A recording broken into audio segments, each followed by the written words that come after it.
शनिवार के दिन 20 अप्रैल को 3 फॉर गोरखा राइफल के जवानों, जेसीओ और अधिकारियों के द्वारा अपने कुल की देवी मां संसारी, जो कि सभी संसार के दुखों को हरती है, उनके दरबार में नतमस्तक हुए। यूनिट के धर्मगुरु आर के पांडे के अगुवाई में अपने कुल की देवी मां संसारी जी के मंदिर सुबह पूजा अर्चना के बाद हवन पूजन किया गया, जिसमें पलटन के एक्स मेजर अमन थापा ने विशेष रूप से भाग लिया। पंडित के धर्मगुरु जी के द्वारा अपने यूनिट के द्वारा माता को चुनरी उड़ाकर मां के दरबार में चारों ओर ध्वजारोहण किया गया और सभी यूनिट के सुख और समृद्धि के लिए मां का आशीर्वाद लिया।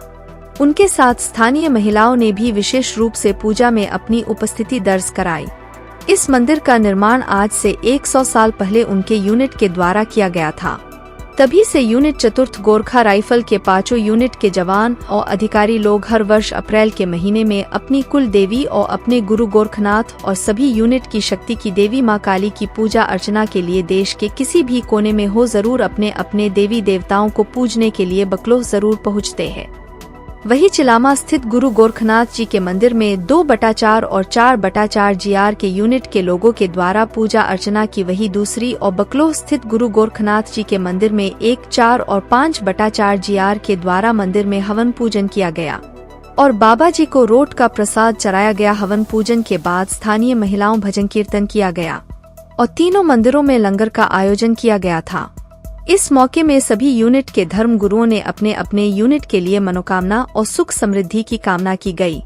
3 फॉर गोरखा राइफल के धर्म गुरु आर के पांडे ने बताया, इन सभी मंदिर का निर्माण अपने अपने यूनिटों के द्वारा 1886 के बाद किया गया था।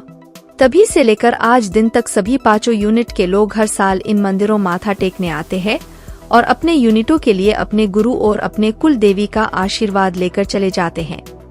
अंतिम 2 दिनों में सेंटर से बड़े अधिकारी आते हैं और माता काली और 14 गोरखा राइफल सपाटू के द्वारा बनाया गया गुरु गोरखनाथ जी के मंदिर में पूजा अर्चना के बाद 23 तारीख को अपने यूनिटों में चले जाते हैं, क्योंकि पहले कभी यहाँ पर चतुर्थ गोरखा राइफल का ट्रेनिंग सेंटर हुआ करता था।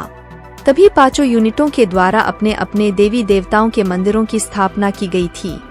इसलिए 5 यूनिटों के लिए अप्रैल का महीना पूजा के लिए खास महत्व रखता है।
मैं धर्मगुरु सुबेदार मेजर रवीश कुमार पांडे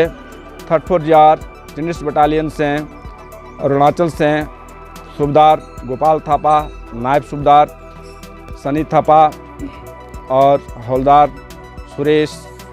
हवलदार मोनीश, राइफलमैन सुमित, सूरज और मनोज, पीयूष, बिस्ट के साथ यहाँ पर पूजा करने आए हैं। और यहाँ आने के बाद हमारे एक्स मैन बड़े श्रद्धा और भक्ति के साथ, जिसमें हमारे उपस्थित मेजर अमन साहब, सुबेदार ऑनरेटेड आनंद कुमार थापा साहब और साहब के परिवार, यहाँ के बोकलो के भक्तगण निवासी जो हमारे दीदी बहनी हरू सपैले श्रद्धा के संग पूजन करे भाग लियो।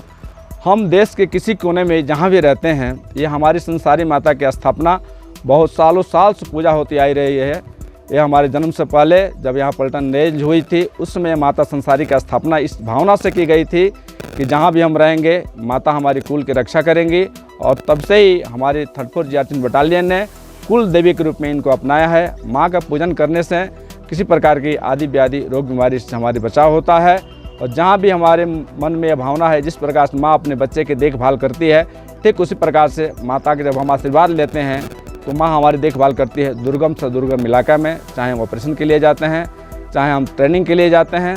चाहे किसी भी अपने प्रोफेशनल टास्क के लिए जाते हैं, माँ हमें शक्ति प्रदान करती है। दुर्गम कठिनाइयों से निकल करके, दुर्गम परिस्थितियों से निकल करके हमारे अंदर साक्षात शक्ति का महसूस होता है। कभी हम कठिन स्थिति में पड़ते हैं, माँ का याद करते ही हम शक्ति से भरपूर होकर के माँ का एहसास होने लगता है और माँ हमें आशीर्वाद देती है। माँ के आशीर्वाद से आदि व्याधि रोग बीमारी से मुक्त होकर के हर एक साल पलटन में अच्छा काम करते हैं। जब भी हम अपने कुल देवी का पूजा करते हैं तो 3 प्रकार का कुल खानदान हमारे यहाँ है। एक माँ का खानदान होता है, एक पिताजी का खानदान होता है, एक नाना नानी का खानदान होता है। वो तीनों खानदान में सबसे पहले किसी प्रकार की संतान से संबंधित बाधा नहीं आती है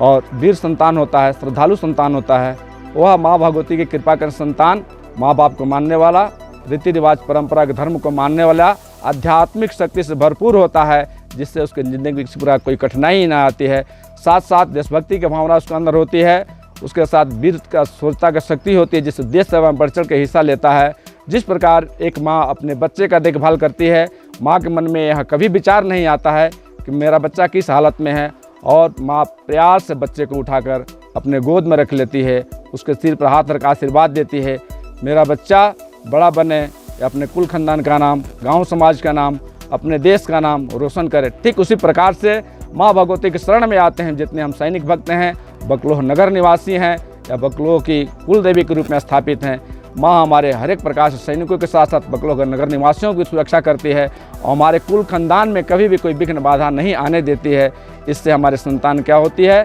कि भक्तिमान होती है, आध्यात्मिक शक्ति से भरपूर होती है, देश की सेवा में रखती है और हर एक प्रकार से जीवन में सुख शांति का अनुभव कराते हैं। और इस प्रकार का समाज का निर्माण हो जाता है कि जहाँ भी हमारा एक सैनिक जाता है, जहाँ भी एक हमारा बकलोह नगर निवासी जाता है, दूसरे के संपर्क में आते ही उस आदमी को भी एक भरपूर ताजगी शक्ति का, आध्यात्मिक शक्ति का महसूस होता है और उसको एक समाज के प्रतिष्ठित आदमी के रूप में देखने लगता है। इस प्रकार माँ के चरणों में श्रद्धा रखने से, मस्तक नवाने से, पूजन पाठ करने से समाज में प्रतिष्ठा के साथ साथ भौतिक उन्नति, आध्यात्मिक उन्नति प्राप्त होती है। और माँ विशेष रूप से हमारे जो आने वाले आदि व्याधि रोग बीमारी महामारी है, जैसे कोरोना का महामारी आ गई, इन महामारियों का हमारे शरीर पर, हमारे मन में, हमारे मस्तिष्क में कभी कोई प्रभाव ही नहीं होता है, क्योंकि कहा गया है कि सर्वा बाधा प्रशमनम त्रैलोकस्या अखिलेश्वरी एवं मेव त्वया कार्यमस्मद् वैरि विनाशनम। जिस प्रकार से माँ दुर्गा ने राक्षसों का विनाश करने के लिए अनेक प्रकार का रूप धारण किया और अपने भक्तों की रक्षा की, उसी प्रकार से हमारी संसारी माता जहाँ हम जहाँ जाते हैं अनेक रूपों में, भक्ति के रूप में, शक्ति के रूप में, वीरता के रूप में, रोग से लड़ने के लिए, दुश्मन से लड़ने के लिए, समाज के कुरीतियों से लड़ने के लिए, अत्याचारियों से लड़ने के लिए, बुराई को मिटाने के लिए हमें शक्ति प्रदान करती है और हमारा काम सफल हो जाता है। प्रेम से बोलिए संसारी माता की जय।